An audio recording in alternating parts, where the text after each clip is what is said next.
జగదాత్రి కేదార్ కలిసి ఆ బస్తీ వాళ్ళందరినీ కొట్టి పడేస్తారు. దాంతో వాళ్ళు కాస్త కాళ్ళ బేరానికి వచ్చినట్టే మాట్లాడుతూ మాకు జరిగిన అన్యాయానికి నష్టపరిహారం కావాలి అని అడుగుతూ, ఇంత జరిగినాక కూడా ఆ అమ్మాయిని పెళ్లి చేసుకోవడానికి ముందుకొచ్చిన వాడికి 25 లక్షలు కట్నంగా కావాలి, అవి ఎక్కడి నుంచి తెమ్మంటారు, మీరిస్తారా అని ఆ బస్తీ పెద్ద అడగగానే జగదాత్రి మేమిస్తాం అని ఒప్పుకుంటుంది. అప్పుడు కౌశిక్కి కన్ఫ్యూజ్డ్గా జగదాత్రి వైపు చూస్తూ, అలా చేస్తే మనం తప్పు చేసినట్టు ఒప్పుకున్నట్టే కదా జగదాత్రి అని అడుగుతుండగా, ముందుగా మనం ఇక్కడ నుండి బయటపడాలి వదినా అని నచ్చజెప్తుంది జగదాత్రి. కేదార్ ఆ డబ్బుని ట్రాన్స్ఫర్ చేసేస్తాడు.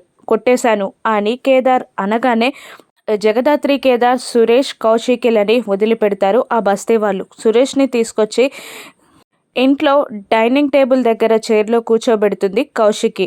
నువ్వు తప్పుగా అనుకోకు సురేష్, నేను నిన్ను అపార్థం చేసుకోవట్లేదు, కానీ జరిగిందేంటో చెప్పు, అసలు అంత నింద నీపై ఎలా పడింది అని కౌశికి అడుగుతుండగా జగదాత్రి కూడా ఇలా అంటూ ఉంటుంది. మీరు తప్పుగా అనుకోకండి అన్నయ్య, మీ మంచి కోసమే వదిన అడుగుతుంది.